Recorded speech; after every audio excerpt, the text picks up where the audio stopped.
کراچی کا most wanted criminal نعیم شہری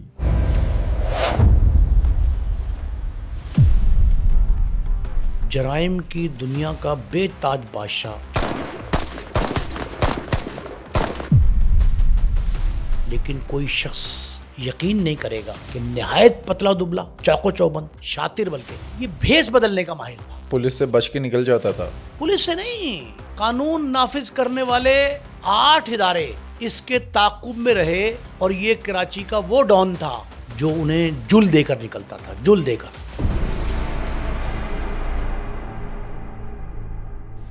دوسری اہم بات جو بہت کم لوگوں کو پتہ ہے، بوری بند لاش کا متعارف کروانے والا یہ شخص تھا۔ کتنے قتل کیے ہوں گے اس نے؟ گلبرگ کے علاقے میں ایک وین میں یہ اپنے 3-4 ساتھیوں سمیت جاتا ہے اور وہاں سے مزدوروں کو اغوا کرتا ہے۔ 2 دن بعد ان 12 کی سر بریدہ لاشوں کے ٹکڑے ایک جملہ نعیم شہری کے منہ سے پرنٹ میڈیا کی زینت بنے کہ ہم نے جنرل نصیر اللہ بابر کو نئے سال کا تحفہ دیا ہے۔ نعیم شہری ایم کیو ایم کا ہٹ مین، یعنی کہ ایم کیو ایم کا شوٹر۔ کئی مقدمات، واقعات ایسے ہیں جو اس پہ زبردستی تھوپ دیے گئے۔ اس دور میں راؤ انوار، ذیشان قاسمی، چودھری اسلم، بہادر علی یہ سب ایکٹیو تھے، تو کوئی قابو نہیں کر سکا۔ پولیس نے 3-4 بار مختلف خواتین کو اسے گرفتار کرنے کے لیے قابو کیا، ساتھ ملایا، ہنی ٹریپ کیا۔ جھانسے میں آیا، بھیس بدل کر نکلنے کا یہ ماہر ہے، پولیس کو ڈاچ بھی کرتا ہے، قابو کیسے آتا ہے؟ بے نظیر بھٹو نے کراچی پولیس کو یہ ٹاسک دیا کہ اس کو زندہ یا مردہ پکڑ لو۔ دوستو، آج کے پوڈ کاسٹ میں ہم کراچی کی تاریخ کے سب سے خطرناک کرمنل کی کہانی آپ کو سنائیں گے، جو بھیس بدلنے کا ماہر تھا، جس نے کراچی کی سڑکوں پر بوری بند لاشیں پھینکی۔ لیکن یہاں پر ایک سوال بنتا ہے کہ کراچی کے ایک غریب گھر کا لڑکا نعیم شیخ کیسے موسٹ وانٹڈ کرمنل نعیم شہری بن گیا؟ نعیم شہری کا کس کس نے استعمال کیا اور نعیم شہری کا انجام کیا ہوا؟ یہ تمام حقائق جانیے آج کے اس پوڈ کاسٹ میں نعیم مصطفیٰ صاحب سے۔ اس پوڈ کاسٹ کو اینڈ تک ضرور دیکھیں اور چینل کو ابھی سبسکرائب کریں۔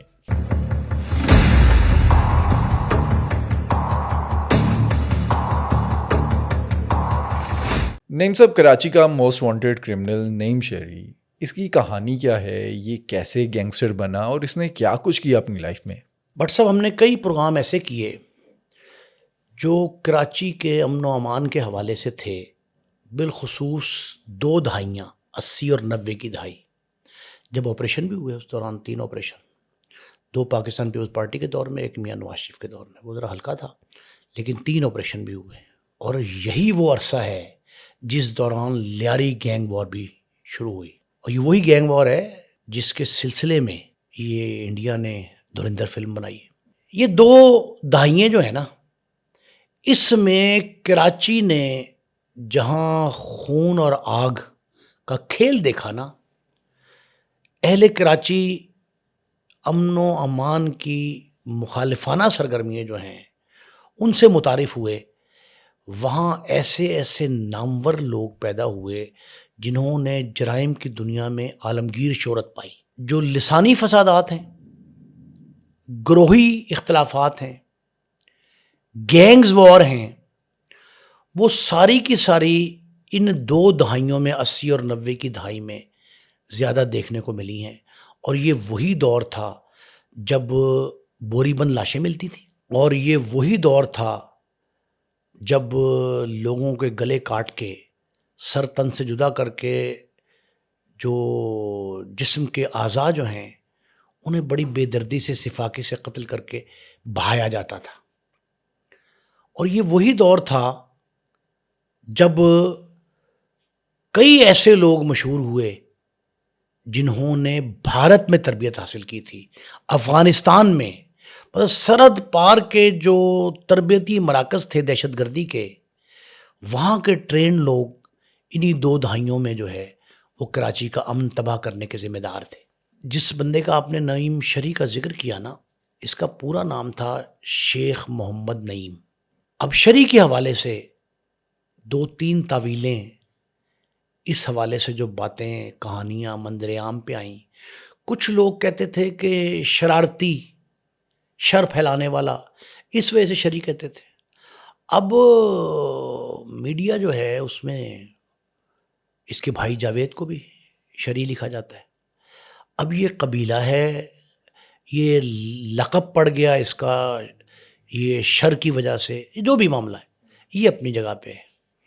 لیکن ایک بات بہت زبردست ہے کہ جتنا بڑا کرمنل تھا یہ، جرائم کی دنیا کا بے تاج بادشاہ، لیکن کوئی شخص یقین نہیں کرے گا کہ نہایت پتلا دبلا، چاقو چوبند، ذہین، شاطر، بلکہ جو لوگ اس کے، میں آخری بات پہلے کہہ رہا ہوں، اس کی ڈیڈ باڈی دیکھنے جو جرنلسٹ گئے تھے نا، ان میں سے میری ایک سے بات ہوئی، وہ یہ کہتے ہیں کہ ہمیں یقین ہی نہیں آ رہا تھا کہ لون کے ایک اچھا بڑا گھر تھا، کوٹھی تھی، اس بنگلہ کہتے ہیں، بنگلہ کے لون میں ایک بالکل شریر جسم کا ڈیڈ باڈی جو ہم نے دیکھی، کہتے ہیں اس میں بھی کئی سوراخ تھے۔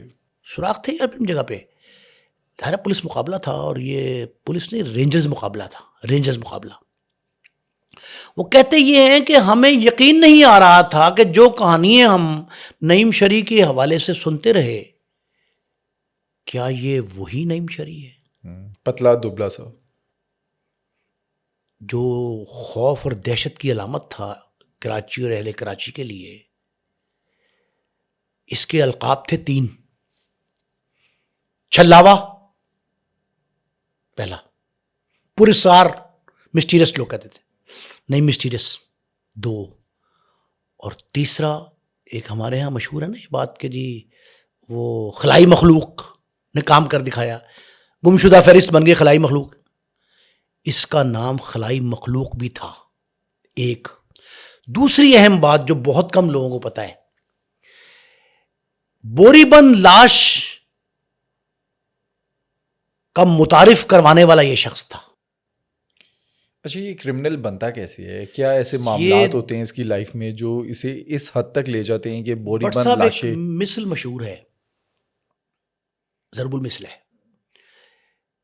کہ آدمی ماں کی گود سے، اس کے شکم شکم مادر سے مجرم بن کے پیدا نہیں ہوتا۔ ایسے ہی ہے، سوسائٹی کل بناتی ہے۔ مولود فطرتن، فطرت پہ پیدا ہوتا ہے، فطرت تو اگینسٹ دی کرائم ہے۔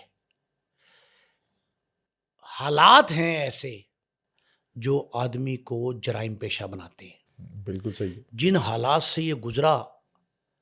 اچھا اس میں ایک ہی واقعہ ہے جو اس کی زندگی کا یو ٹرن ہے، وہ شیخ نعیم سے نعیم شری بنانے والا جو ہے نا، وہ ایک واقعہ ہے صرف۔ وہ کون سا واقعہ ہے؟ اس سے پہلے میں آپ کو 2-3 باتیں بتا دوں، بڑی اہم ہیں،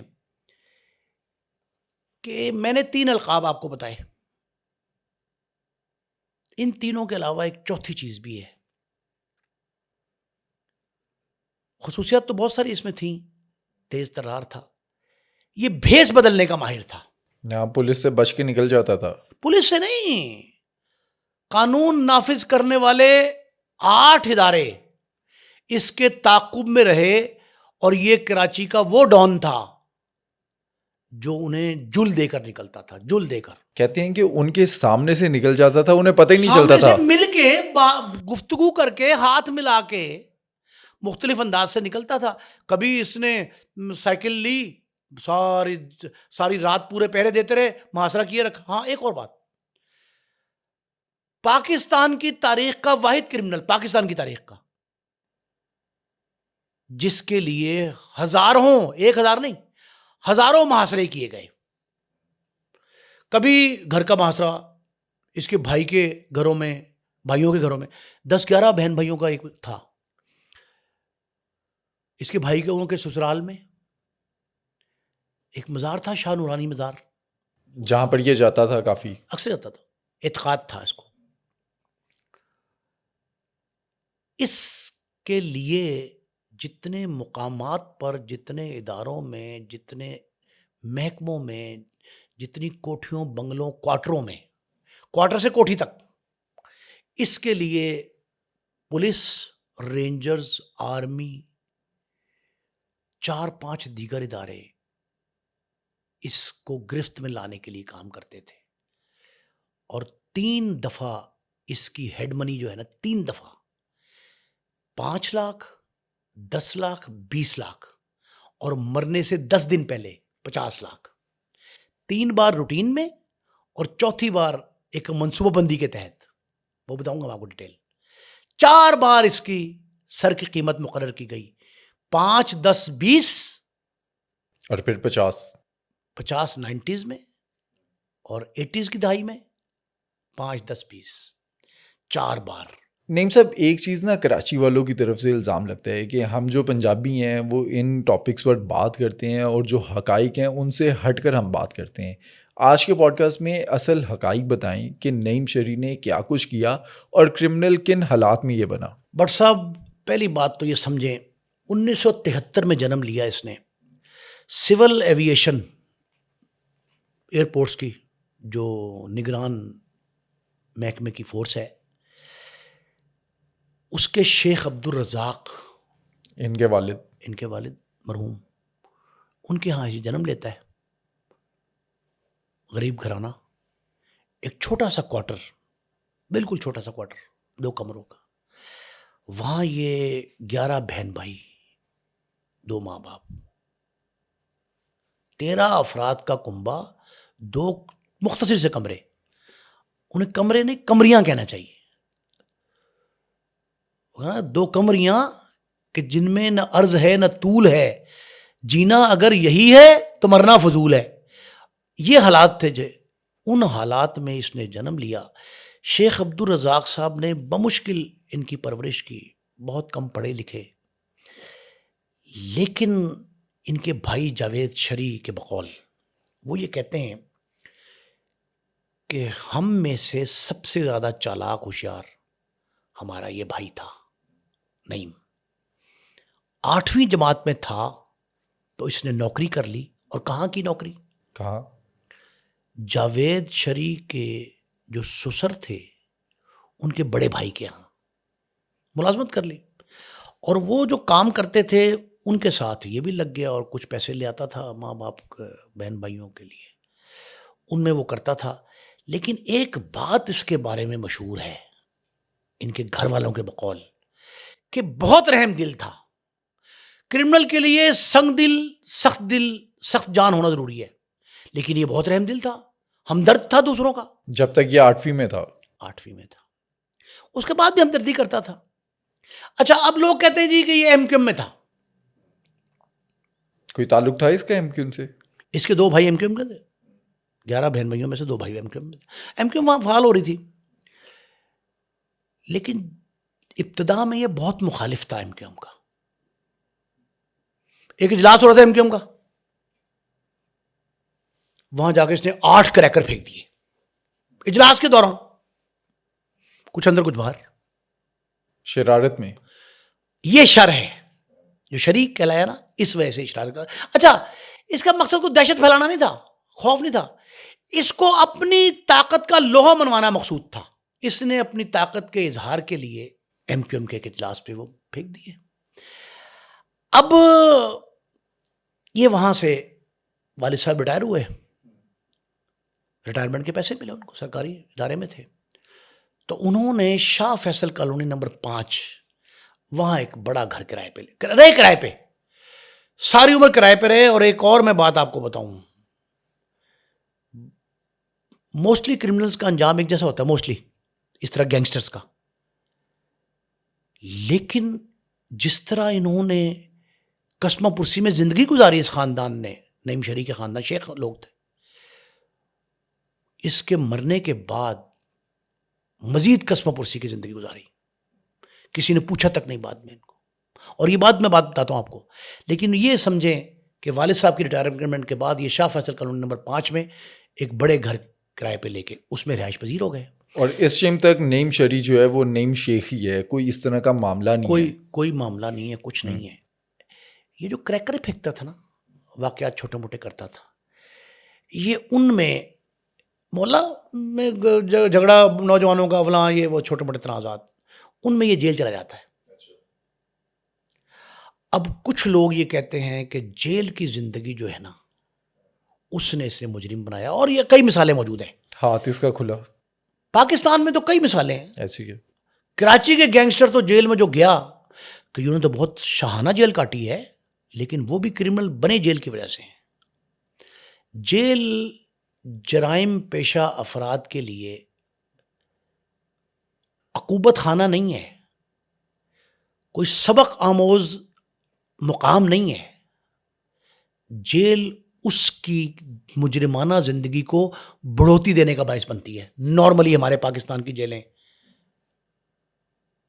بالعموم اور کراچی کی 3 جیلیں بالخصوص۔ اچھا، جب یہ جیل میں تھا اس ٹائم کے ایک واقعہ بھی مشہور ہوا کہ اسی اس کی وجہ سے والدہ کے ساتھ جو ہے اسی وجہ سے یہ کرائم میں بے دھڑک، جرت، ذہن کا تیز ہونا، یہ ساری چیزیں کاؤنٹ کرتی ہیں۔ یہ جیل جاتا ہے، جیل سے یہ 3 پیشیوں پہ آیا، اس کے بعد رہا ہو گیا۔ 3 پیشیوں میں سے ایک پیشی پہ اس کو اس کے ایک دوست ملنے آئے اپنے دوستوں کے ساتھ۔ اس نے یہ اس کے کان میں بتایا کہ تیری والدہ جو ہیں ان کو ایم کیو ایم حقیقی کی بات، اس کے کچھ لوگوں نے توہین آمیز رویہ اپنا کے بدتمیزی کی ہے۔ اس نے کہا اچھا، جس پر اسے غصہ آیا، بہت غصہ آیا، بدلہ لیتے ہیں ان لوگوں سے، ایسا ویسا بدلہ لیتا ہے۔ یہ گھر آتا ہے، رہائی کے بعد گھر آ جاتا ہے۔ جب رہا ہوتا ہے گھر آتا ہے، اپنی ماں سے تصدیق کرتا ہے کہ اماں کس نے یہ کام کیا؟ نے کہا فلاں فلاں فلاں، ایم کیو ایم حقیقی کے لوگ تھے۔ یہ ان کے دفتر جاتا ہے، فائرنگ کرنے۔ شاہ فیصل کالونی میں ہی دفتر تھا۔ یہ وہاں جاتا ہے، یہ اندھا دھند فائرنگ کرتا ہے۔ جیل میں اس کی 3-4 لوگوں سے دوستی ہوتی ہے، ان میں سے کسی سے اسلحہ لیتا ہے۔ پہلا اسلحہ خود نہیں خریدتا، ان دوستوں سے ہی لیتا ہے۔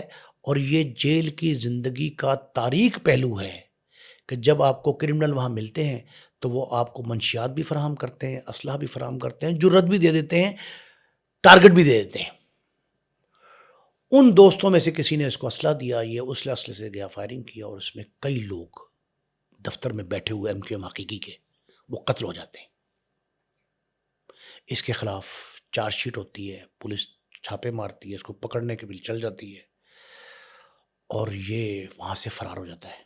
اچھا، کہتے ہیں یہ گھر آ کر اپنی والدہ کو بتاتا گھر ہے آتا کہ ہے، گھر خالی کر دو، یہ گھر آتا ہے، بدل لو۔ یہ کہتا ہے کہ جی اب ہماری خیر نہیں ہے، اس لیے کہ میں نے تمہارے ساتھ بدتمیزی، بد اخلاقی، اہانت کا بدلہ لیا ہے، ان لوگوں سے ان کے بندے مار دیے ہیں، تو ہمیں فوری گھر چھوڑ دینا چاہیے۔ ان کا ریئیکشن کیا آتا ہے جن سے انہوں نے بدلہ لیا بتاتا تھا؟ ہوں، بھائی بہن ماں سارے لوگ جو ہیں نا وہ یہ کہتے ہیں کہ یہ کیا ہو گیا، بات تو بڑھ گئی۔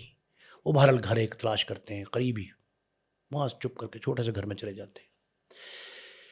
وہ لوگ وہی ہوتا ہے، وہ اپنے لاشیں دفنا کے، زخمیوں کو اسپتال پہنچا کے، معاملات دفتر کے حالات ٹھیک کر کے ان کے گھر پہ حملہ آور ہوتے ہیں۔ ان کے گھر پہ حملہ کر کے سامان سمیت نظر آتش کر دیتے ہیں۔ ابھی سامان نہیں اٹھایا ہوتا، گھر سے تبدیل ہوتے ہیں۔ یہ سارے گھر کو آتش زدگی میں کی لپیٹ میں ڈال کے اور وہاں نعرے لگاتے ہیں پرجوش۔ نعیم شریع کا لفظ یہ پہلی بار تب استعمال ہوا ہے۔ نعیم شریع کو دھمکاتے ہیں، اس کے گھر والوں کو ڈراتے ہیں۔ خالی گھر تھا، اس کو نظر آتش کر دیا، اور نظر آتش ہونے کے بعد نعیم شریع کے تعاقب میں پولیس فورس لگ جاتی ہے۔ مقدمہ درج ہوتا ہے، ظاہر بڑا واقعہ ہوتا ہے، اس کے تعاقب میں لگ جاتی ہے، اور اس میں ان کے بھائیوں کو بھی 2 کو نامزد کیا جاتا ہے۔ اچھا، اس کے 2 بھائی جو تھے نا وہ بیرون ملک تھے، لیکن 2 یہی تھے جو ایم کیو ایم میں شامل تھے، ان کو بھی نامزد کیا جاتا ہے۔ اب ان کے گھر پہ جب یہ واقعہ ہوتا ہے تو اس واقعے کے بعد شیخ محمد نعیم جو ہے وہ نعیم شریع بن جاتا ہے۔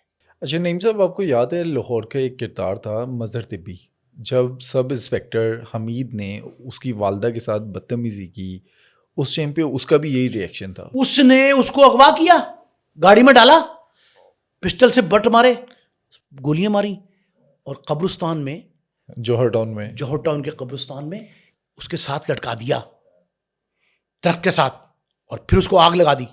زندہ بندے کو مارا بھی، قتل کیا، پہلے خون بہ رہا تھا، خون آلود جو اس کا جسم تھا اس کو نظر آتش کر دیا۔ آپ دیکھیں نا اس کیس میں بھی اور کراچی میں نعیم شری کے کیس میں بھی کہ والدہ کے ساتھ بدتمیزی کرنے پر وہ یہ گینگسٹر قدر بن گیا. مشترک ہے دونوں کی. وہ بھی بھڑک گیا, مظہر طبی بھی, اور نعیم شری بھی بھڑک گیا. اور اس کے بعد رکا نہیں. دونوں نے رکے.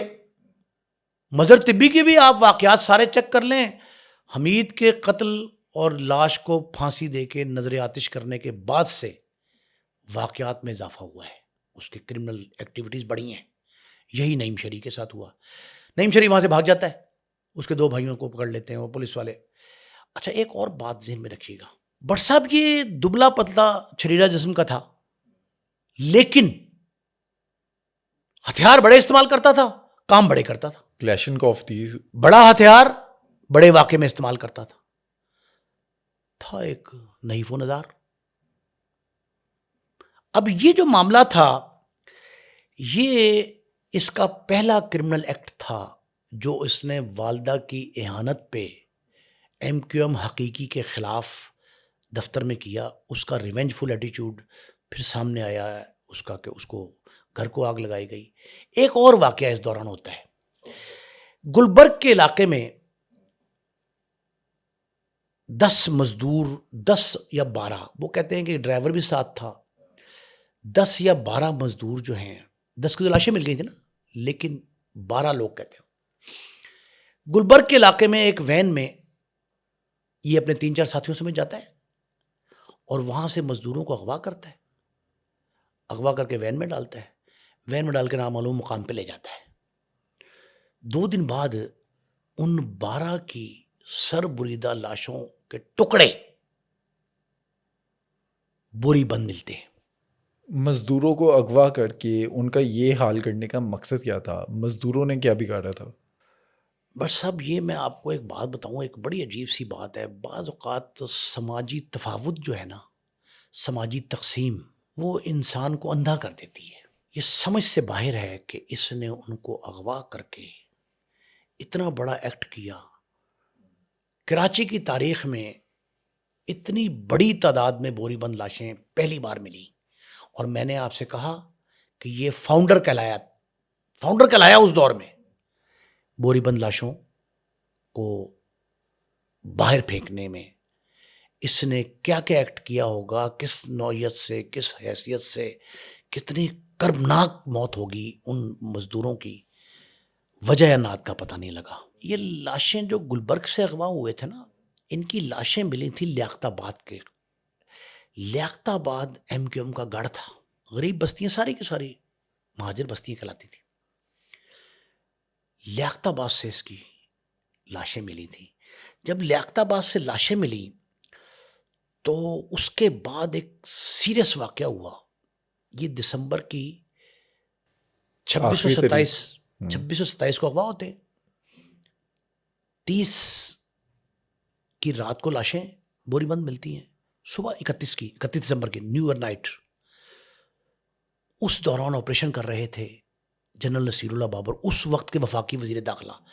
بے نظیر بھٹو محترمہ شہید کے دست راست, نہایت معتمد ساتھی, اور پاکستان کے ایک اعلیٰ ترین منصب وزارت داخلہ میں وفاق میں فائز, وہ آپریشن کر رہے تھے کراچی میں.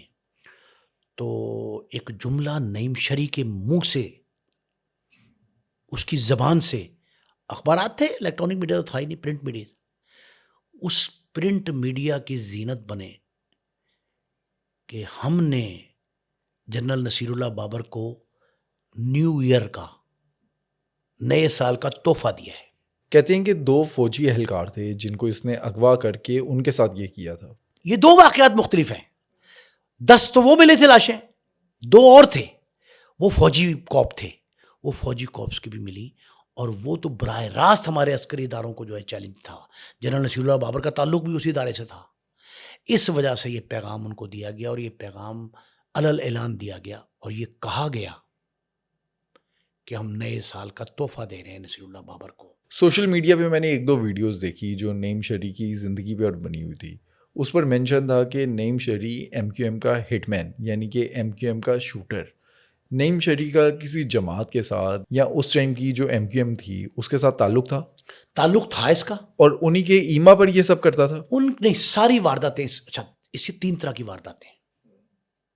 ایک وہ جو اس نے لسانی سیاسی تنظیموں کے عسکری ونگ میں شامل ہو کے کی. عسکری ونگ تھے ان کے، ڈیتھ اسکواڈ بھی تھے ان کے، ان میں رہا یہ. اس میں بات صحیح ہے. 80 میں بھی، 90 میں، 73 میں یہ پیدا ہوتا ہے. 8 سال کی 8ویں جماعت میں یہ نوکری بھی کر لیتا ہے. پتلا دبلا تھا لیکن ایکٹیو بہت تھا، شاطر بہت تھا، ذہن بہت چلتا تھا اس کا. اس نے کیا حرکت کی؟ اس نے ابتدا میں سیاسی لوکل جماعتیں جو ہیں ان کے کسی یونٹ میں شمولیت باقاعدہ نہیں کی. یہ ان کے مخالف تک رہ کر مارتا تھا، راہ چلتے ہوئے چھیڑتا تھا. لیکن بعد میں ان جماعتوں نے اس کو استعمال کیا. اس کی چابک دستی، ہوشیاری، برق رفتاری، اور اس کے جو سب سے بڑی بات نڈر اور جرت مندی جو تھی نا اس میں، اس کو استعمال کرنے کے لیے اس کو شامل کیا انہوں نے. اور اس کے ذریعے 8 10 12 واقعات کروائے. اس میں کوئی شبہ نہیں ہے اس نے کیے. ایک اس کا ایکٹ یہ تھا. دوسرا اس کا ایکٹ وہ تھا جو اس نے اپنے ذاتی طور پہ کیا تھا، جو ابتدا میں کیا تھا کہ اپنی والدہ کی اہانت کا بدلہ لینے کے لیے MQM حقیقی کے دفتر پہ کیا. اور بعد میں پھر اس نے دہشت گردی کے واقعات کیے. دہشت گردی کے واقعات تیسرا ہے وہ ایکٹ. جب کسی کا ہاتھ کھل جاتا ہے نا، پنجابی میں کہتے ہیں اینٹ واقعہ ہے، اینٹ پک جاتا ہے نا، تو اس طرح کے واقعات اوپر تلے ہوتے ہیں. یہ اس نے کیے. لیکن چوتھا ایکٹ بھی ہے. وہ کون سا؟ اس کے اہل خانہ نے بتایا ہے، ان کے بقول کئی مقدمات واقعات ایسے ہیں جو اس پہ زبردستی تھوپ دیے گئے. وہ ایکٹ اس کے کھاتے میں ڈالے گئے، اس نے کیے نہیں. یہ چوتھا ایکٹ ہے. لیکن یہ مزدوروں والا واقعہ، فوجی اہلکاروں والا واقعہ، MQM کے دفتر پہ حملہ، اور اس جیسے 8 10 اور واقعات ایسے تھے جو جنرلی جن کا ذمہ دار یہ تھا. اب اس کے گھر والے کہتے ہیں اس کا نام آیا. اس کا نام جن واقعات میں آیا ان کی تصدیق بھی ہوتی رہی، عدالتوں میں بھی تسلیم کیے گئے، وہ جرم اس پہ ثابت ہو گئے. وہ اپنی جگہ پہ بات ہے. لیکن ایک بات ذہن میں رکھیں کہ یہ اس حد تک کرمنل تھا. اس کے بھائی جاوید کے بقول یہ گھر آیا، اور گھر آ کے اب اس کا بھائی بھی وردی والی فورس میں تھا، جاوید ایکسائز میں تھا، باوردی ڈیوٹی تھی اس کی. جاوید صاحب یہ کہتے ہیں کہ گھر آیا اور گھر آ کے یہ کہتا ہے کہ یہ دیکھیں یہ دیکھیں یہ دیکھیں. انہوں نے کہا کیا ہے؟ قمیض اور جیکٹ اٹھا کے، بنیان اٹھا کے دکھایا کہ میں نے اپنے جسم کے ساتھ بم باندھ رکھے ہیں. اگر آپ میرے بھائی نہ ہوتے، بڑے بھائی، میرے بہن بھائی، ماں باپ نہ ہوتے تو میں یہاں بھی بم چلاتا. وردی سے اتنی نفرت تھی اسے. وردی سے نفرت تھی. ایک دوسری اور سنیں، بڑی اہم بات. بٹ صاحب یہ کبھی کبھار آتا تھا گھر، لیکن اس کے اپنے گھر میں محلہ، اس کے عزیز و اقارب کے گھروں میں، اس کے بھائی جاوید اور دوسرے 3 بھائی ان کے سسرال میں، دفتر میں بھائی کے، پولیس والوں نے، رینجرز نے، افواج پاکستان کے دیگر اداروں نے، کہتے ہیں ہمیں چین نہیں لینے دیا. گھر والے سے کہتے ہیں کہ ہر دوسرے دن محاصرہ، ایک نکلتی تھی ایجنسی، دوسری محاصرہ کر لیتی تھی، تیسری آ جاتی تھی. پھر اس کے بارے میں جہاں اطلاع ملی، 1 2 اطلاع ملی کہ جی یہ شاہ نورانی مزار پہ، وہاں پہنچ گئے. پھر اطلاع ملی کہ سٹیج، اچھا ڈراموں کا بڑا شوقین تھا، سٹیج ڈراموں میں عمر شریف کے ڈرامے بڑے پسند تھے اس کو. عمر شریف صاحب کے ڈراموں میں گیا، ڈرامہ دیکھ کے باہر نکلا تو وہ عمر شریف صاحب ریڈ ہوئی وہاں. انہوں نے کہا وہ تو نکل گئے سارے لوگ، ڈرامہ بین بھی نکل گئے، اداکار فنکار بھی نکل گئے. تو وہاں راستے میں چورنگی پہ ناکہ لگ گیا. اب ناکے پہ آتے ہیں عمر شریف صاحب اپنی گاڑی میں، پولیس عمر شریف کو پکڑ لیا. یار تمہارا ڈرامہ میں دیکھنے آیا تھا وہ نعیم شریف. اس نے کہا وہ کون ہے بھائی؟ انہوں نے کہا بھائی میں تو عمر شریف ہوں, نعیم شریف کا کیا تعلق میرا؟ اس نے کہا وہ آپ کا ڈرامہ. اس نے کہا دیکھنے آتے کہیں, مجھے کیا پتا صاحب میں نعیم شریف میں جانتے ہی نہیں. وہ بڑی مشکل جان چھوٹی اس کی. پھر ایک دفعہ کیا ہوا, عجیب عجیب سے اس کے معاملات چلتے ہیں. کئی دفعہ محاصرہ کیا پولیس نے اس کے علاقے کا, یہ کہ چاروں طرف سے رات کو فورس کھڑی ہو گئی کہ جب یہ گھر سے باہر نکلے گا پکڑ لیں گے. اس دور میں نا اتنے وہ نہیں تھا, سرچ وارنٹ کی وجہ سے نا وہ ڈائریکٹ جو ہے نا چھاپا نہیں مارتے تھے گھروں میں. چادر اور چار دیواری کا جو تقدس ہے وہ پامال نہیں کرتی تھی پولیس اس دور میں. آج کل تو عام ہے. وہاں وہ باہر کھڑے اور انتظار میں ایک دروازہ کھلے گا اور نکلے گا. ایک فقیر آ گیا معذور, ایک ٹانگ سے مشکل سے کرا کے چل رہا ہے, چادر بکل ماری ہوئی اور کرا کے چل رہا ہے. اور آ کے پوچھتا ہے یہ کبھی کہ بھیس روح دھارا ہوا نا. میں نے کہا جی یہ فلاں. ان کا بھاگ گیا, چلو بابا کوئی اللہ کے واسطے بھاگ نکل یہاں سے. جب نکل گیا, موبائل فون تو ہوتے نہیں تھے, تو پھر جا کے اس نے اطلاع پہنچائی کہ بھائی جاؤ اپنے گھروں کو, تم جس کے لیے انتظار میں محاصرہ کیے بیٹھے تھے وہ تو تمہارے پاس سے بھی بھیک مانگتا گیا ہے. اچھا, کہتے ہیں کئی بار یہ مسجد کی ٹوپی پہن کر نکل جاتا تھا, سائیکل پہ سوار. ایک دو محاصرہ ہو کیا رینجرز نے, رینجرز کے محاصرے میں, اور صبح سویرے نماز فجر کے وقت اس نے مسجد کی ٹوپی پہنی, ساتھ سائیکل پکڑی اور آرام سائیکل چل جا رہا ہے. جب مسجد بھی کراس کر کے آگے سے باہر نکل جا کے پھر پیغام دیتا تھا کہ تم میں پھر جل دے دیا, میں نے ناکام ہو گیا. اچھا, اس کی وجہ سے اس کی فیملی وہ بھی کافی تنگ ہوئی, اس کے وہ بھائی تنگ تھی, بتاتے لیکن اس ہیں. سے پہلے ایک بات سنیں, ایک بڑی اہم بات, بہت کم لوگوں کو یہ بات پتا ہوگی. پولیس نے 3-4 بار مختلف خواتین کو اسے گرفتار کرنے کے لیے قابو کیا, ساتھ ملایا, ہنی ٹریپ کیا.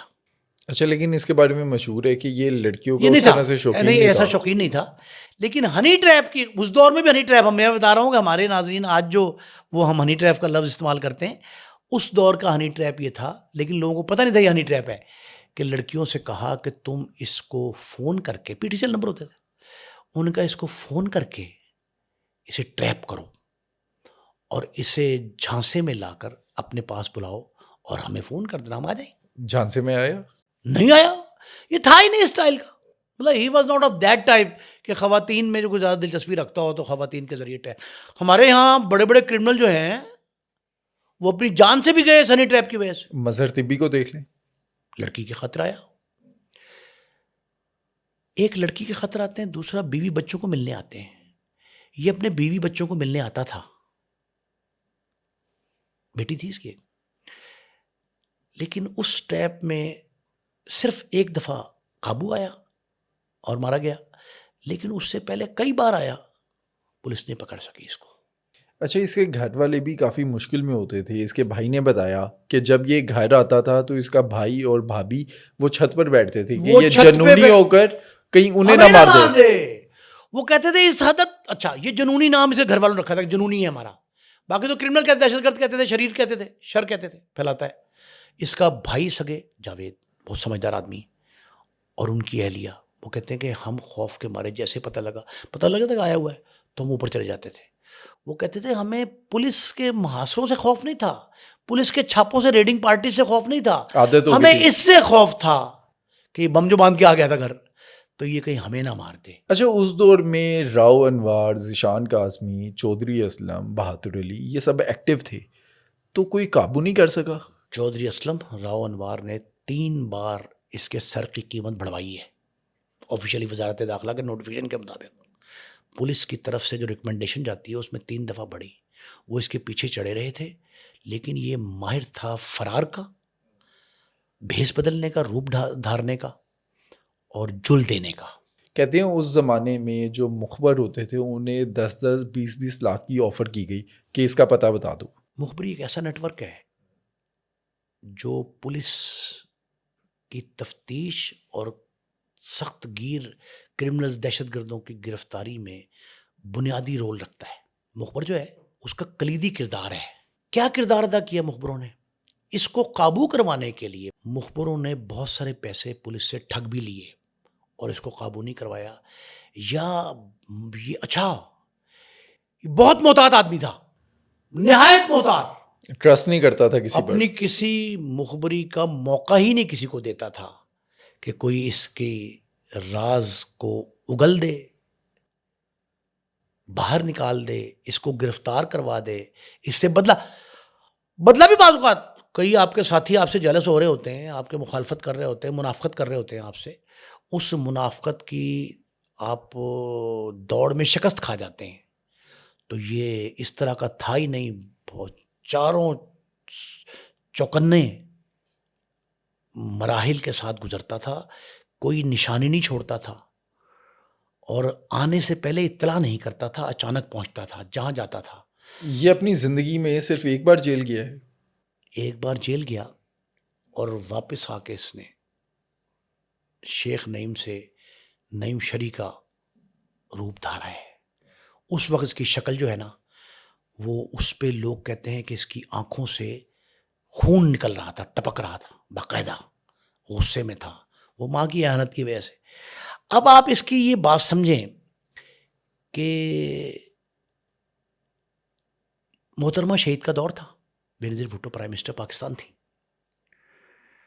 ان تک اس کی باز گشت پہنچی کہ ایک نعیم شری شخص ہے, وہ پورا عذاب ہے کراچی کے لیے. کتنے قتل کیے ہوں گے اس نے؟ قتل کی داستان جو اس کے گھر والے مانتے ہیں وہ تو 20 سے 25 ہی ہے, لیکن اس پہ جو ڈلے وہ 100 کے قریب ہیں. وہ کہتے ہیں یہ اس نے نہیں کیے. 100 کے قریب مقدمات ہیں جن میں نعیم شری کو, اچھا بعض اوقات پولیس کا یہ وتیرہ رہا, ہمارے بھی لاہور میں بھی ہے, خاص کر سی آئی کا رہا ہے, کہ جو انٹریس مقدمات ہوتے ہیں نا, جو ایک بندہ قابو آ جائے اس پہ سارے ڈال دیتے ہیں, ایسے کہ اپنی جو بڑے عرصے سے ان کے خلاف شہرت ان کی خراب ہو رہی ہے کہ یہ بھی انٹریس ہے, یہ بھی انٹریس ہے, پرفارمنس کے لیے, پرفارمنس جو ہے نا اس کو بہتر بنانے کے لیے, نمبر پورا کرنے کے لیے وہ عدی جو ہے نا وہ کر دیتے ہیں. اچھا, بینظیر بھٹو نے کراچی پولیس کو یہ ٹاسک دیا کہ اس کو زندہ یا مردہ پکڑ لو.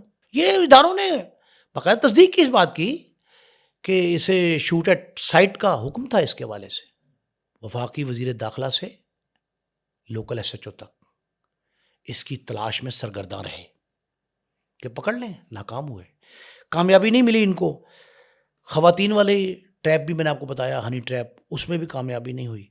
لیکن اس کے گھر والے یہ کہتے ہیں کہ ہم نے اسے کئی بار سمجھایا کہ یہ راستہ اچھا نہیں ہے, یہ ترک کر دے.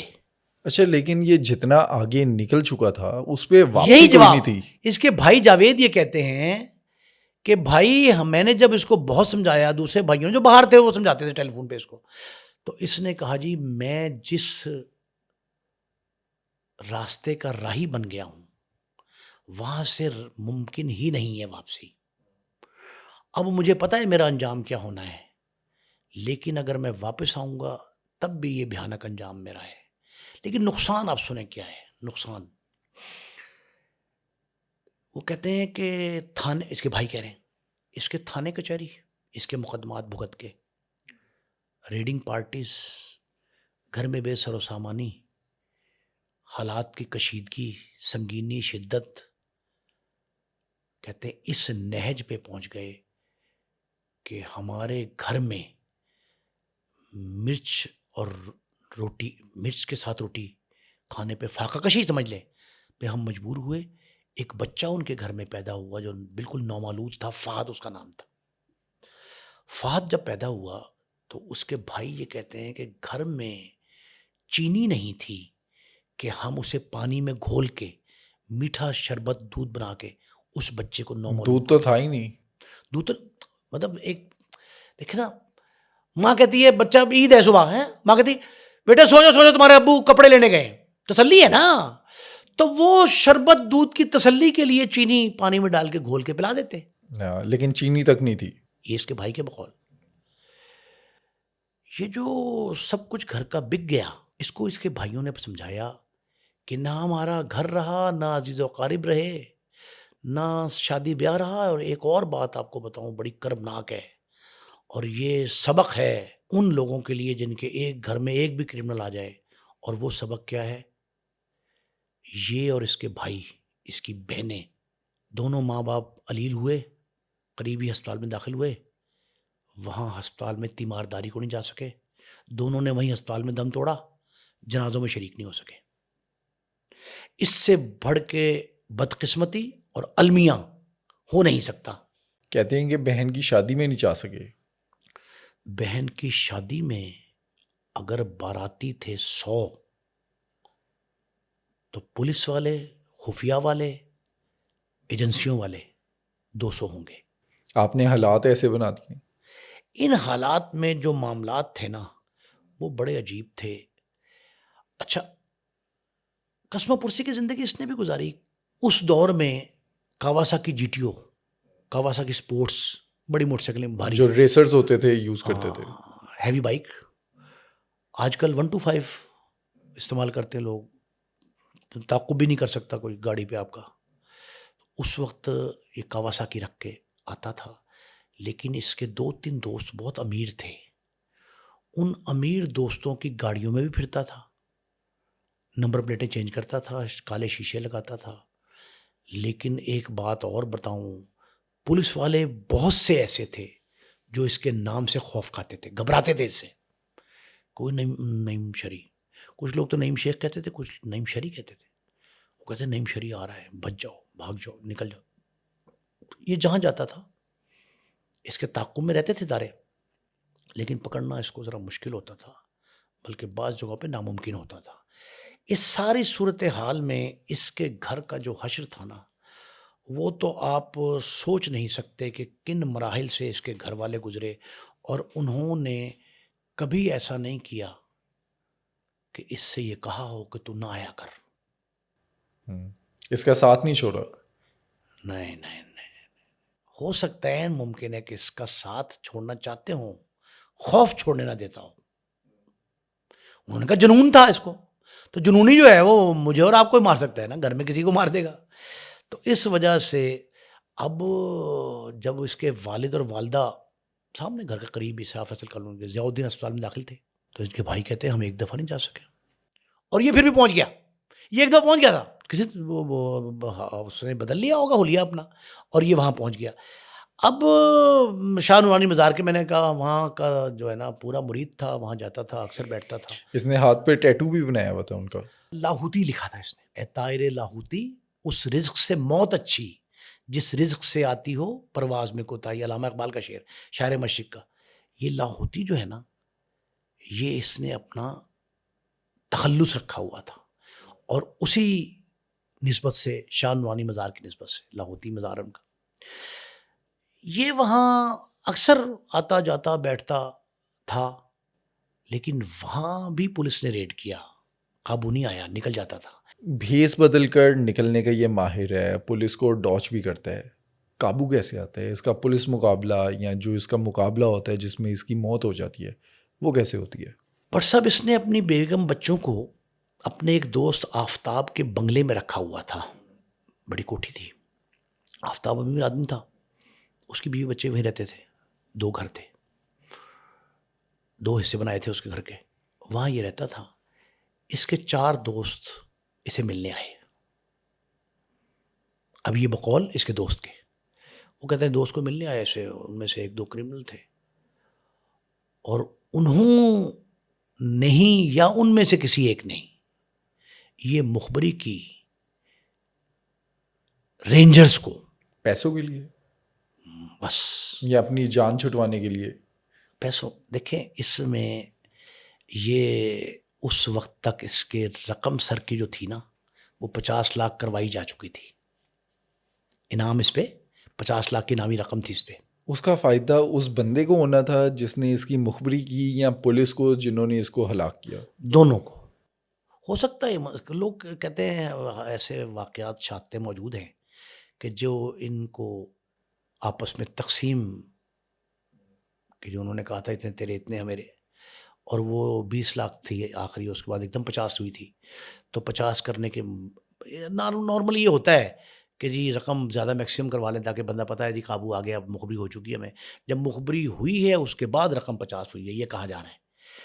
تو یہ آفتاب کے گھر میں تھا، رینجرز کی ایک پارٹی، ایک میجر صاحب ان کی سربراہی میں وہاں جاتی ہے اور وہاں جا کے گھر میں انٹر ہو جاتی ہے.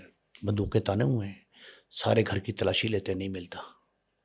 جب وہ جانے لگتے ہیں, مڑتے ہیں کہ ناکام ہو جاتا ہے, تو ٹی وی ٹرالی, اس دور میں بڑے بڑے ٹی وی ہوتے تھے 40 انچ 56 انچ 50 انچ, ان کی جو ٹرالی ہوتی ہے اس ٹرالی کے پیچھے سے اس نے بندوق سے فائر مارے 2-3. جب فائر مارے تو واپس وہ پلٹے ایک دم اور انہوں نے اندھا دھند فائرنگ کی. اس فائرنگ میں یہ ہے 11 مارچ 1996 کا دن. 11 مارچ 96 کو دن دیہڑے وہاں یہ پتہ لگتا ہے. اس دوران جو اس کے بھائی ہیں نا, وہ اسی کے کیس میں 324 کا یعنی اقدام قتل کے ایک مقدمے میں جیل میں بند تھے. یہ جو جاوید صاحب, یہ جاوید شریف سے کہتے ہیں, وہ جیل میں بند تھے. یہ اطلاع چل جاتی ہے, دوپہر کے اخباروں میں بھی آتی ہے, شام کے اخبار جو ہوتے ہیں شام کے اخباروں میں آتی ہے, اور پی ٹی وی تھا اس دور میں, اس پہ چلتی ہے کہ کراچی میں انتہائی مطلوب. اچھا ہاں, یہ بات ذہن میں رکھیے گا بٹ صاحب, یہ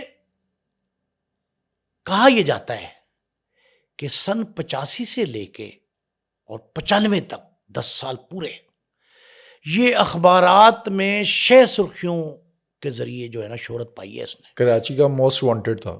موسٹ وانٹڈ تھا, اس انداز سے موسٹ وانٹڈ تھا کہ اخبارات کی 6 سرخیوں میں رہتا تھا. یہ 10-11 سال مسلسل رہا. یہ جب یہ 11 مارچ 1996 کا واقعہ ہوتا ہے تو یہ چھپتا ہے اخبارات میں کہ نعیم شریف مارا گیا رینجرز کے ساتھ مقابلے میں.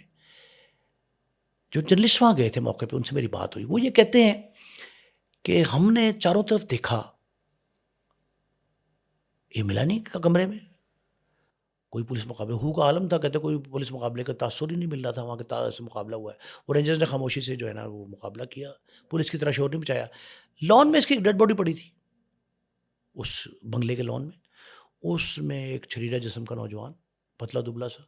تو جرنلسٹ یہ کہتے ہیں کہ ہم نے کہا کہ یار یہ 10-11 سال اتنا عروج پہ ہم نے میڈیا نے اس کو چھاپا کہ پتہ نہیں کتنا بڑا ترم خان ہے, یہ تو بڑا نحیف و نزار سا نوجوان ہے, اور اس کو مار دیا انہوں نے. تو یہ لیکن اس کے جسم میں وہ کہتا ہے کہ اتنے بڑے بڑے ہال تھے گولیوں کے, نشان گولیوں کے تھے, دیوار پہ بھی نشان تھے. وہ جو ٹرالی جہاں رکھی ہے اس کے بیگ پہ گولیاں لگی تھیں. تو یہ اس کے اچھا اس کو جینون مقابلہ کہتے ہیں. رینجر کے ساتھ جو ہوا وہ کہتے ہیں جینون مقابلہ تھا. اس نے پہلے فائر مارا ان کو جاتے ہوئے, جب وہ واپس جا رہے تھے ان کو نظر نہیں آیا تھا کہ پیچھے چھپا ہوا ہے. اچھا تھا پتلا دبلا, چھپنا بھی آسان تھا. تو یہ پھر جرنلسٹوں نے اس کو دیکھا کیا. اب اس کے بھائی کو نہیں پتا اس بات کا کہ میرا وہ بھائی جیل مارا. میں تھا. وہ جیل میں تھا. جیل میں اچانک جو ہے نا ہو کا عالم ہو جاتا ہے, بالکل ویران سنسان, سنسناہٹ بھی, پن ڈراپ سائلنس. ایک خاکروب آتا ہے صبح روٹین میں صفائی کے, تو وہ پوچھتا ہے اس کا بھائی جاوید کہ یار اس جیل میں کوئی دورہ ہے کیا ہے, کیوں اتنی خاموشی ہے. انہوں نے کہا جی وہ ایک کرمنل تھا بہت بڑا, وہ وہاں مر گیا ہے. کون گا؟ نعیم شریف. اس کے بھائی کی آنکھوں سے آنسو نکلتے ہیں. اس کو پتہ لگتا ہے کہ میرا بھائی جو ہے وہ اپنے انجام کو پہنچ گیا. کہتا ہے وہ خود ہی تھا کہ میں جس راستے کا سوار ہوں, راہی ہوں, وہاں سے واپسی ممکن نہیں ہے. تو اس کو پتہ تھا کہ یہ ایسا ہونا ہے. لیکن یہ مقابلہ جو ہے نا, اس مقابلے پہ کئی سے پہلے واقعات ہوئے نا, اس کے بعد بھی ہوتے رہے. ان میں ان کے اہل خانہ, متاثرہ خاندان, وہ جاتا ہے عدالتوں میں, پروٹیسٹ کرتے ہیں, احتجاج بھی کرتے ہیں. مطلب آپ یہ دیکھ لیں کہ جس کو سردار عبدالرحمان بلوچ رحمان ڈکیت کہتے رہے, وہ 20,000 سے زائد رکشے والوں نے آگے احتجاج کر دیا تھا. تو وہ تو بڑا نامور تھا شخص. پھر اس کے بھی لیے بھی کوئی شخص جو ہے نا باہر آنا چاہیے تھا, نہیں باہر آیا. اور حالت اس کی یہ تھی کہ یہ کسی جگہ بھی کوئی تذکرہ نہیں ہوا سوائے اخبارات. میڈیا نے اس کو بہت زیادہ کیا کہ مارا گیا, فلاں ہو گیا, سارا کچھ ہو گیا. لیکن اس کے بعد کے حالات آپ سمجھیں کہ اب اس کو مرے ہوئے کتنا عرصہ گزر گیا. اب بھی اس کے اہل خانہ, اس کی عزیز و قارب بہن بھائی, باوجود اس کے 2 بھائی باہر ہیں, وہ قسمہ پرسی کی زندگی گزار رہے ہیں. اور ان کے بھائی کا مجھے ایک جملہ یاد ہے جاوید کا. وہ یہ کہتے ہیں کہ بڑے بڑے نامور سیاستدان جو میرے بھائی سے ملنے کی خواہش کیا کرتے تھے, گھر میں اس کے باہر اس کے انتظار میں کھڑے ہوتے تھے، اور وہ بھی ان کا حال، اس کے بچوں کا حال، بہن بھائیوں کا حال پوچھنے نہیں آئے. جس طرح اس وقت ایک دو کمرے کے کوارٹر میں یا کرائے کے مکان میں رہتے تھے، اب بھی وہ کرائے کے مکان میں اسی طرح زندگی گزار رہے ہیں. اور یہ پہلے سے بھی زیادہ شدید سنجیدہ حالات، نہایت سنگین اور قسم پرسی کی زندگی جو ہے اب بھی گزار رہے ہیں. اور اس میں 3-4 سبق ہیں. ابھی یہ تو آپ کے ناظرین نے فیصلہ کرنا ہے کہ یہ کرمنل جو تھا اس نے اپنے سارے گھر بار، عزیز و اقارب سب کو تباہ کیا. والدین کے دم آخر چہرہ دیکھنا نصیب نہیں ہوا، بہن بھائیوں سے دور رہا، خوف کے زندگی گزاری. یہ سارے معاملات کا فیصلہ ہمارے ناظرین نے کرنا ہے کہ آیا وہ جرائم کی دنیا کا بے تاج بادشاہ تو ضرور کہلایا، لیکن فقیروں جیسی زندگی اس کے گھر والے بھی بسر کرنے پہ اتنے عرصے بعد بھی آج مجبور ہیں. اب جیسے پہلے بھی ہم نے بات کی تھی کہ رحمان بلوچ کو رحمان ڈکیت کس نے بنایا، اسی طرح سے نعیم شیخ جو ہے والدہ کے ساتھ بدتمیزی کی گئی، اس کی وجہ سے یہ جرائم کی راہ پر آ گیا. کیا کسی بھی طرح سے اس نے جو کاروائیاں کی وہ جسٹیفائی ہو سکتی ہیں؟ بٹ صاحب دیکھیں، ایک جرم جو ہے نا، کیونکہ کل کو لوگ کہیں گے کہ اس کو تو وہ پولیس نے بنایا، اس کو جیل نے بنایا، یا اس کو ان لوگوں نے بنایا جنہوں نے اس کی والدہ کے ساتھ بدتمیزی کی. بٹ صاحب کبھی بھی کسی ایک برائی، کسی ایک جرم کا خمیازہ جو ہے نا دوسرے جرم یا دوسری برائی کی شکل میں نہیں ہوتا. یہ کوئی طریقہ نہیں ہے کہ ایک جرم کو روکنے کے لیے دوسرے بڑا جرم کر دیا جائے. یہ کوئی طریقہ نہیں ہے. ایسی ہے. ایک دوسری بات یہ ہے کہ ہر ایک ایکٹ کے لیے قانون، آئین، دستور موجود ہے نا، ضابطے موجود ہیں. تو آپ وہ قانونی راہ اپنانے کی بجائے خود لٹھ پکڑ کے، پسٹل کلاشنکوف پکڑ کے بدلہ لینے نکل کھڑے ہوں. ایک غلط فیصلہ جو ہے نعیم شہری کا کس طرح سے پوری فیملی، پورے خاندان کی زندگی برباد کر دی. اپنے ساتھ جو کیا وہ تو کیا، اپنے بچوں کے ساتھ، اپنی بیوی کے ساتھ، اپنی فیملی بھی تباہ کر دی. یہ سبق ہے، اور یہ ایسا سبق ہے جو ہر عام شہری کے لیے، عام ایسا اچھا ان افراد کے لیے بالخصوص ہے جن کے ذہن میں جرم پنپ رہا ہے. دیکھیں، کیا ہر جس کی ماں کے ساتھ اس طرح کا سلوک ہوا ہو، اہانت ہوئی ہو، اس کی ہے بد اخلاقی، زیادتی ہے، تو ہر ایک شخص نے اس طرح کا بدلہ لیا. آپ نے لاقانونیت کو روکنے کے لیے قانون کا سہارا کیوں نہیں لیا؟ آپ نے جرم کو روکنے کے لیے نیا جرم کیوں کیا؟ یہ وہ سوالات ہیں جو اس کے مرنے کے بعد اٹھ رہے ہیں. اور آج بھی ان کے گھر والے یہ کہتے ہیں کہ وہ جس راہ کا مسافر تھا اس سے واپسی ممکن نہیں تھی. اب اس کے بڑے بھائی بھی زندہ ہے ماشاءاللہ، اور وہ کم عمری میں، کم سنی میں چلا گیا. وجہ اس کی کیا بنی؟ تو ان دوسرے بھائیوں کے لیے ماں کی بد اخلاقی، بدتمیزی، بد تہذیبی ہوئی تھی نا. اہانت تو ان کی بھی ماں کی ہوئی تھی. انہوں نے یہ نعیم شہری والا طریقہ کیوں نہیں اپنایا؟ اور وہ آج صحیح سلامت ہے، زندہ مثال موجود ہے اسی کے بھائی. لیکن نعیم شہری کی وجہ سے وہ کس حال میں ہے وہ آپ کے سامنے ہے. وہ تو ایک نہایت احمقانہ فیصلہ تھا جرم پہ جرم کرنے کا، جرم پہ جرم، جرم پہ جرم. اور اچھا پھر آپ مجھے یہ بتائیں کہ ایک جرم آپ نے کیا، 2 کیا، 10 کیے کنزیکٹیو، تو 10 پولیس نے ڈالے نا. آپ ایک بھی نہ کرتے تو بالکل اس طرح کا جو ہے پولیس نہیں کر سکتی ایکٹ کہ آپ بالکل بے قصور، بے گناہ ہوں اور آپ پہ 50 مقدمات ڈال دیں. یہ بھی نہیں ہے. پولیس کارروائی ڈالنے کے لیے، کھاتا پورا کرنے کے لیے اپنا، ہو سکتا ہے کہ 10 پہ 10 ڈال دے، 20 پہ 25 ڈال دے، 50 پہ 60 ڈال دے. یہ ممکن ہے، لیکن یہ تو ممکن نہیں ہے کہ 0 پہ 10 ساتھ لگا کے 100 کر دے. ایسی ہے. تو یہ جو معاملہ تھا نا، یہ نعیم شہری کی اپنی جتنی حرکات و سکنات تھیں، جتنے ایکٹس تھے اس کا نتیجہ اس کو بھگتنا پڑا. یہ ظلم ہے کہ اس کے ساتھ ساتھ اس کے بہن بھائیوں کو نتیجہ. اچھا پولیس کی بھی ایک زیادتی کا بتاؤں آپ کو. پولیس والے جہاں یہ کرتے ہیں نا کہ 10 مقدمے میں 10 اور ڈال دیتے ہیں، پلس کرتے ہیں، وہاں وہ اس کے گھر والوں کو بھی ملوث کر لیتے ہیں. ایسے ہی ہے. یہ غلط ہے. اچھا یہ پہلے ہوتا تھا، میرا خیال ہے اب نہیں کرتے ہوں گے اس طرح سے، یا آج بھی ہوتا ہے؟ آج بھی ہوتا ہے. دیکھیں، یہ بھائیوں کو، بہنوں کو، بہنوئی کو، سالوں کو انوالو کرنا ایک بات ہے نا، میں تو آپ کو ایسی مثالیں دے سکتا ہوں کہ جس شخص نے پیروی کرنی ہو اس کو ملوث کر دیا تھا کہ یار یہ کل کو اس کے پیچھے آئے گا. آپ دیکھیں نا کہ تیفی بٹ کے بیٹے کو ڈال دیا. تیفی بٹ قتل ہوتا ہے, اس کے بھائی گوگی اس کا دستے راز جو ہے اس کو بیچ میں ڈال دی. تو یہ ایکٹ جو ہے نا, یہ ایکٹ تو بہت ہی کرمنل ہیں.